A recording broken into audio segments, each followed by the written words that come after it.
Hello friends, मेरा नाम है Namit Agarwal and welcome to my channel Desi Angrez. आज मैं एक और सुपर हीरो वाली टीवी सीरीज़ की बात करने जा रहा हूं और ये भी एरोवर्ड्स का ही हिस्सा है और इस टीवी सीरीज़ का नाम है लेजेंड्स ऑफ टुमारो।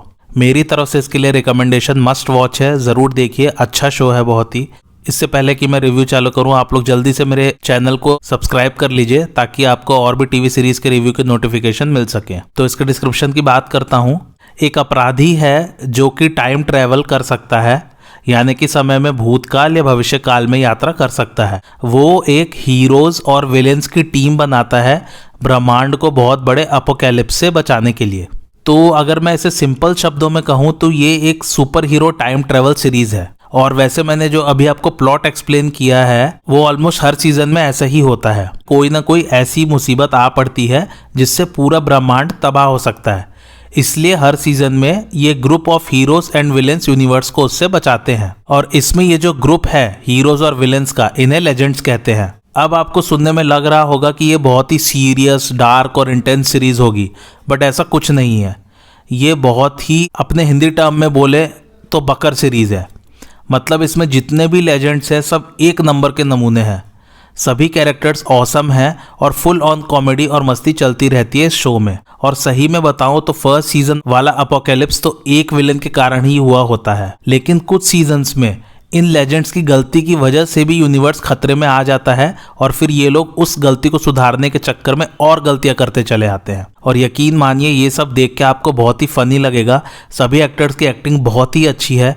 कहानी का ऐसा है, अगर आप लोग ज़्यादा दिमाग लगाएंगे तो ये सीरीज़ उतनी अच्छी नहीं लगेगी। आप लोग दिमाग को साइड में रखें और बस सीरीज़ का मज़ा लें। ये पूरी तरह से फन सीरीज़ है, इसलिए इस सीरीज़ को उसी हिसाब से देखें। इसमें ढेर सारे सुपर हीरोज आते जाते रहते हैं सीजन दर सीजन, इसलिए कैरेक्टर्स यानी कि सुपर हीरोज की बात करते हैं। तो सबसे पहला सुपर हीरो है फायरस्टॉर्म। फायरस्टॉर्म दरअसल दो इंसानों के मिलने से बनता है या दो इंसानों के फ्यूजन से बनता है। और ये कैरेक्टर द फ्लैश वाली सीरीज में इंट्रोड्यूस हुआ था, बट वहाँ इस कैरेक्टर का बहुत ही लिमिटेड रोल था। इस सीरीज में भी ये सुपर हीरो 3 सीजन्स के लिए रहता है। By the way, legends of tomorrow के टोटल 7 सीजन्स है और ये 2022 में खत्म हो चुका है। एनीवे, जो दो इंसान मिलकर फायरस्टॉर्म बनाते हैं उनके नाम है जेफरसन जैक्सन और मार्टिन स्टाइन। जेफरसन का किरदार निभाया है फ्रांज ड्रमे ने और मार्टिन स्टाइन का विक्टर गार्बर ने। अच्छा, एक बात और, एक्चुअली में फ्लैश वाली टीवी सीरीज में केटलिन स्नो का जो मंगेतर था वो पार्टिकल एक्सेलरेटर के एक्सप्लोजन में मारा गया, ऐसा सबका विश्वास था। लेकिन वो दरअसल मार्टिन स्टाइन के साथ उस एक्सीडेंट में फ्यूज हो गया था। वहीं से ये दोनों मिलके फायरस्टॉर्म बनते हैं और इन दोनों का निकनेम है द न्यूक्लियर मैन। खैर, मार्टिन और रॉनी फायरस्टॉर्म बन के कई बार फ्लैश की मदद करते हैं विलेंस को हराने में, लेकिन इवेंचुअली रॉनी की डेथ हो जाती है। फिर मार्टिन स्टाइन की हालत बहुत ख़राब होने लग जाती है, क्योंकि जब वो मर्ज करता था या फ्यूज़ करता था रॉनी के साथ तो उस समय उसके मॉलिक्यूल्स कुछ समय के लिए स्टेबल हो जाते थे। लेकिन अब रॉनी मर चुका है तो काफ़ी समय से किसी के साथ मर्ज ना होने के कारण वो मर भी सकता है। इसलिए टीम फ्लैश फिर जेफरसन को ढूंढ निकालती है जो कि मार्टिन के साथ मर्ज हो सके।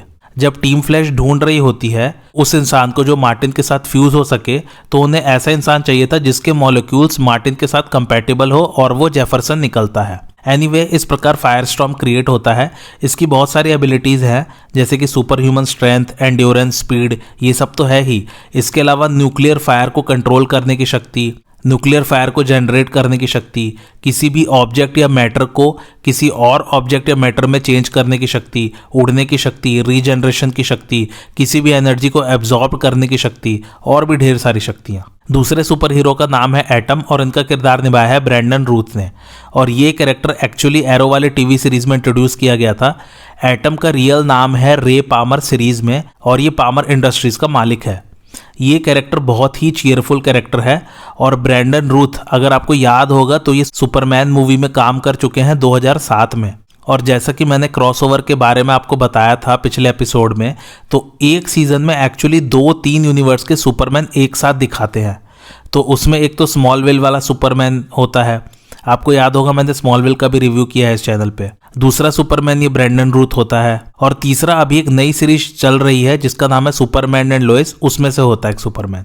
ये वाला क्रॉसओवर बहुत ही मस्त होता है। एनीवे, रे पामर को एक वाइट ड्वार्फ स्टार मिलता है जिसके ज़रिए वो अपनी बॉडी को सब एटॉमिक लेवल पर मॉडिफाई कर सकता है, यानी कि वो अपनी बॉडी को छोटा बड़ा कर सकता है। ऐसा कॉमिक्स में बताया है कि एटम ऐसे बनता है। टीवी सीरीज़ में ये दिखाया है कि रे अपने एक सूट पर काम कर रहा था, एक्सो सूट कहते हैं उसे, और उस सूट में कुछ एक्सप्लोजन हो जाता है तो उसके कारण वो छोटा हो जाता है और बस ऐसे ही फिर वो एटम बनता है। एनीवे छोटा बड़ा होने के अलावा उसकी और भी एबिलिटीज़ हैं, जैसे कि वो अपने एटम्स को किसी भी तरह मॉडिफाई कर सकता है और किसी के शरीर के अंदर भी एटॉमिक लेवल पर छोटा होकर घुस सकता है और उसको वहीं से मार भी सकता है। और भी ढेर सारी पावर्स हैं। थर्ड कैरेक्टर है रिप हंटर का, जिसे निभाया आर्थर डार्विल ने। एक्चुअली में यही वो अपराधी टाइम ट्रैवलर है जो लेजेंड्स की टीम को फॉर्म करता है। यही समय में आगे पीछे ट्रैवल करके सभी मेंबर्स को इकट्ठा करता है और उनको साथ में काम करने की गुजारिश करता है। तो एक्चुअली इसके पास वेव राइडर नाम का एक शिप है जो कि फ्यूचर, पास्ट या प्रेजेंट कहीं भी ट्रैवल कर सकता है। इसी वेव राइडर में लेजेंड्स ट्रैवल करते हैं। तो इसके एपिसोड्स का कंसेप्ट बता देता हूँ। तो मान लीजिए कोई इवेंट है जो दुनिया को तबाह करने वाला है, या अपोकैलिप्स लाने वाला है। वो एक बार में तो लाता नहीं है, वो समय में छोटे छोटे बदलाव करता रहता है जिसके कारण फ्यूचर या प्रेजेंट अफेक्ट होता रहता है। तो लेजेंड्स का काम मोस्टली हर एपिसोड में होता है ये पता लगाना कि किस समय में और कहाँ एनॉमलीज हो रही हैं, और एनॉमलीज मोस्टली पास्ट में ही होती है, तभी फ्यूचर अफेक्ट होता है। और एनॉमलीज माने कि जैसे कोई घटना जो कि घटनी थी लेकिन नहीं घटी, या फिर उस पर्टिकुलर घटना का जो अंजाम होना था उसका कुछ और ही अंजाम हुआ। जैसे एग्जाम्पल के तौर पर दूसरे विश्व युद्ध को हिटलर ने शुरू करवाया था, लेकिन युद्ध शुरू होने से पहले ही अगर हिटलर मर जाए या मार दिया जाए तो फिर युद्ध होगा ही नहीं। या हो सकता है कोई और देश शुरू कर दे सेकेंड वर्ल्ड वार जर्मनी के अलावा। तो ये सब भविष्य की घटनाओं को चेंज कर सकते हैं और उसका बुरा परिणाम भी हो सकता है। तो बस ऐसी ऐसी एनॉमलीज को सुधारते रहते हैं लेजेंड्स। फर्स्ट सीजन का विलेन है वेंडल सैवेज। ये एक्चुअली कॉमिक्स में भी बहुत पॉपुलर विलेन है और ये सुपरमैन को भी बहुत परेशान करता है कॉमिक्स में। फोर्थ कैरेक्टर है सैरा लांस का और इनका किरदार निभाया है केटी लॉट्स ने। ये और रे पामर और एक और कैरेक्टर है, ये तीन कैरेक्टर्स मुझे बहुत ज़्यादा पसंद है इस शो में। तो फर्स्ट सीजन में रिप हंटर पूरी टीम का कैप्टन होता है। सेकंड सीजन में रिप हंटर टीम छोड़ के चला जाता है, तो फिर सेकंड सीजन से सारा टीम की कैप्टन बन जाती है। एक्चुअली ये कैरेक्टर भी एरो में इंट्रोड्यूस किया गया था और सैरा लैंस लीग ऑफ असैसिन्स की मेंबर रह चुकी हैं। तो लीग ऑफ असैसिन्स के और भी नाम है, जैसे लीग ऑफ शैडोज या सोसाइटी ऑफ शैडोज। ये एरो वाली सीरीज में ग्रीन एरो की दुश्मन रहती हैं। जिस सीजन में राज अल गुल एज अ विलेन आता है ना, उसी में ये कैरेक्टर इंट्रोड्यूस होता है। लेकिन खैर बाद में ये ग्रीन एरो की दोस्त भी बन जाती है। तो एरो में एक कंसेप्ट है लेजरस पिट का, जिसमें अगर किसी भी मरे हुए इंसान को डाल दिया जाए तो वो वापस ज़िंदा हो जाता है। लेकिन जब वो वापस ज़िंदा होता है तो वो जैसा पहले था वैसा नहीं रहता, इसलिए लेजरस पिट बहुत डेंजरस है। लेजरस पिट एक्चुअली एक छोटा सा कुआं है। तो सैरा लैंस भी जब मर जाती है एरो में तो उसे भी लेजरस पिट में डाल देते हैं ज़िंदा करने के लिए। जब सैरा जिंदा होकर वापस आती है तो वो बहुत गुस्से में रहती है ऑल टाइम और हर किसी का मर्डर करती रहती है। खैर वो सब ठीक हो जाता है फ्यूचर के एपिसोड्स में। और सैरा लैंस का सुपर हीरो नाम है वाइट कैनरी और ये एक्सपर्ट है मार्शल आर्ट्स में और हैंड टू हैंड कॉम्बैट में। फिफ्थ कैरेक्टर है गिडियन का और इसे निभाया है एमी पेम्बरटन लुइस ने। इसमें गिडियन का कैरेक्टर बस ऑडियो वाला है, मतलब कि इसमें उनका अपीयरेंस है ही नहीं, बस लास्ट सीजन में उनका अपीयरेंस आता है। ये एक्चुअली एआई है शिप का, यानी कि वेव राइडर की आर्टिफिशियल इंटेलिजेंस है गिडियन, और इसको आवाज़ दी है एमी पेम्बरटन लुइस ने। सो मोटा मोटी कह लीजिए कि गिडियन शिप को ऑपरेट करती है और वेव राइडर के जितने भी टेक्निकल एस्पेक्ट्स हैं उन्हें मेंटेन करती है। अगर कोई प्रॉब्लम आती है तो वो टीम को बताती है और वो उस प्रॉब्लम को सॉल्व करते हैं। एनीवे 7 सीजन में ये आती हैं और इनकी एक्टिंग बहुत ही अच्छी है उसमें। सिक्स्थ कैरेक्टर है नेट हेवुड का, जिसका किरदार निभाया निक जेनो ने। ये एज ए हिस्टोरियन यानी कि इतिहासकार के रूप में टीम ज्वाइन करते हैं और इसकी सुपर पावर है अपने आप को स्टील में बदल देना, यानी कि इसकी पूरी बॉडी स्टील में कन्वर्ट हो जाती है। तो इस कैरेक्टर के पास सुपर ह्यूमन स्ट्रेंथ है और ये किसी भी शक्तिशाली हमले को सहन भी कर सकता है। सेवंथ कैरेक्टर है जारी का, जिसे निभाया टाला ऐश ने। ये वही थर्ड कैरेक्टर है जो मुझे बहुत पसंद है रे और सारा के बाद। ये कैरेक्टर फ्यूचर से आता है ईयर 2042 से, और इसके पास एक एमुलेट है जिसके ज़रिए इनके पास एरोकिनेटिक पावर्स आ जाती हैं। हिंदी में कहें तो इस कैरेक्टर के पास एक ताबीज़ जैसा कुछ है जिसकी वजह से ये हवा को अपने हिसाब से मैनिपुलेट कर सकती हैं। तो एक्चुअली में फ्यूचर में इनकी फैमिली पूरी ख़त्म हो चुकी है और लेजेंड्स एक एपिसोड में फ्यूचर में कुछ सुधारने के लिए जाते हैं, तो वहीं जारी मिलती है इन्हें। उसके बाद वो टीम ज्वाइन कर लेती हैं। ये आती हैं 3rd सीज़न में, और 3rd और 4th सीज़न में इस कैरेक्टर का नाम जारी तोमाज रहता है।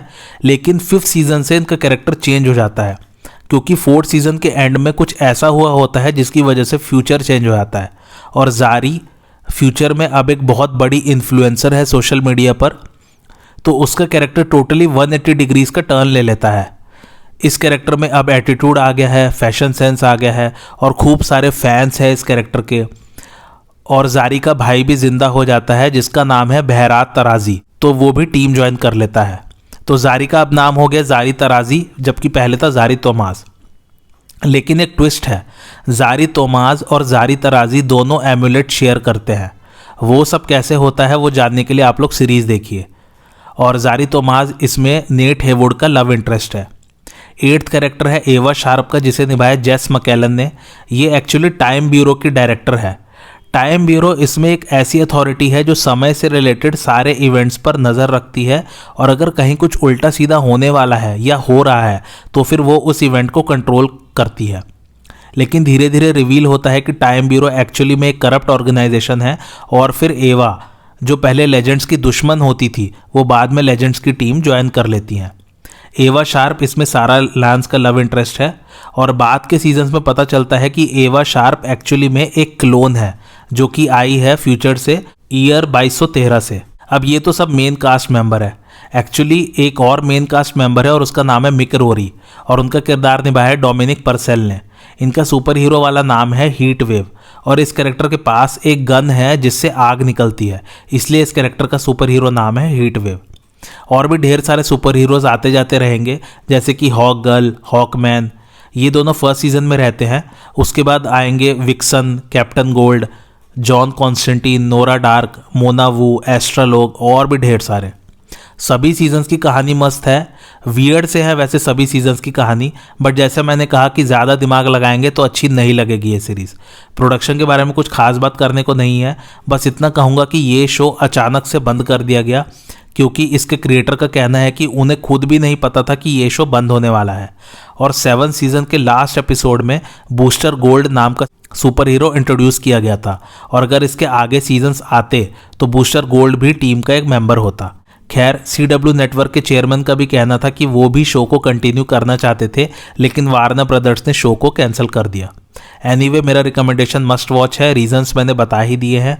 बहुत ही चीयरफुल सा शो है। इसको आप वैसे जब भी मूड ख़राब हो तब भी देख सकते हैं। इसको आप टाइम पास के लिए भी देख सकते हैं, बट देखें ज़रूर। और इसमें सभी कैरेक्टर्स लाइकेबल है। मुझे तो कोई भी कैरेक्टर वेस्ट नहीं लगा। सभी का अपना चार्म और अपनी एक जगह है टीम में। हाँ, बस मिक रोरी वाला कैरेक्टर थोड़ा सा इग्नोर कर सकते हैं, वो उतना पसंद नहीं आया मुझे। और मैं पहले ही बता देता हूँ कि इसकी रेटिंग्स अच्छी नहीं है IMDb पर। मात्र 6.8 है इसकी rating, but I don't care. Show awesome है मेरे लिए। अब कुछ मज़ेदार फैक्ट्स की बात करते हैं। पहला फैक्ट यह कि इसमें एक कैरेक्टर आता है सिर्फ 1-2 सीजन्स के लिए, जिसका नाम है नोरा डार्क, और उनका किरदार निभाया है कोर्टनी फोर्ड ने। और नोरा का लव इंटरेस्ट है इसमें एटम, यानी कि रे पामर, जिसका किरदार निभाया ब्रैंडन रूथ ने। और रियल लाइफ में ब्रैंडन और कोर्टनी शादीशुदा है और उनके एक बच्चा भी है। दूसरा फैक्ट यह कि ब्रैंडन रूथ ने सीजन 3 के एक एपिसोड के लिए कहा था कि लेजेंड्स को टाइटैनिक पर जाना चाहिए क्योंकि वहाँ का खाना बहुत अच्छा है। लेकिन विक्टर गार्बर कहते हैं कि वो कभी भी टाइटैनिक पर कदम नहीं रखेंगे, और उनका कहना था कि जिसने भी टाइटैनिक को डिज़ाइन किया था उसे गोली मार देनी चाहिए।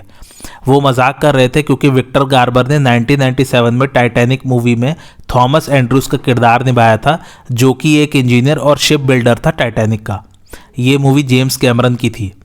तीसरा फैक्ट यह कि गिडियन को आवाज़ एमी पेम्बरटन ने दी है लेजेंड्स ऑफ टुमारो में, और फ्लैश वाली सीरीज़ में भी कभी कभी गिडियन का कैरेक्टर आता है उसमें, लेकिन उनको आवाज़ मोरिना बाकरिन ने दी है। मोरिना बाकरिन मैंने कई बार आप लोग को पहले के एपिसोड्स में ही बताया है, वो डेडपूल मूवी में डेडपूल की गर्लफ्रेंड बनी थी। चौथा फैक्ट यह कि आर्थर डार्विल इसमें रिप हंटर का किरदार निभा रहे हैं। सिमिलरली डॉक्टर हू में वो डॉक्टर के एक कंपेनियन रहते हैं रोरी विलियम्स के नाम से। जिन्होंने मेरा डॉक्टर हु वाला रिव्यू देखा होगा या डॉक्टर हु टीवी सीरीज जिसने देखी हुई है वो लोग ये वाला फैक्ट समझ गए होंगे। और ये शो वैसे डॉक्टर हु के शो से काफ़ी इंस्पायर्ड भी है। पांचवा फैक्ट है कि केटी लॉट्स अपने फ्री टाइम में डांसिंग करती हैं। इसकी वजह से उनको अपने कैरेक्टर वाइट कैनरी के फाइट सीक्वेंसेस करने में बहुत मदद मिलती है। छठा फैक्ट यह कि स्टीफन एमएल जिन्होंने एरो का किरदार निभाया है वो एरो के फर्स्ट सीजन में तो थे ही, वो द फ्लैश और लेजेंड्स ऑफ टुमारो के पायलट एपिसोड में भी थे। सातवां और आखिरी फैक्ट यह है कि सिर्फ केटी लॉयड्स ही ऐसी एक्ट्रेस है जिनका अपीयरेंस हर एपिसोड में है पूरी सीरीज में। IMDb रेटिंग मैंने बता ही चुका हूँ 6.8 और इसको रेट किया लगभग 1,05,000 लोगों ने। मेरा रिकमेंडेशन मस्ट वॉच है, रेटिंग पर मत जाइए, सीरीज़ देखिए और फिर परखिए। मेरे हिसाब से तो बहुत ही बढ़िया सीरीज़ है, चीयरफुल सीरीज़ है, कॉमेडी फन है और सुपर हीरो वाले एलिमेंट है तो फिर तो और ही मज़ेदार हो जाती है सीरीज़। आपको आज का रिव्यू कैसा लगा मुझे कमेंट करके ज़रूर बताइए, और आप और किस किस टीवी सीरीज़ का रिव्यू देखना चाहते हैं वो भी मुझे कमेंट करके ज़रूर बताइए। और मेरे चैनल देसी अंग्रेज को लाइक शेयर और सब्सक्राइब ज़रूर कीजिए। Thanks for watching.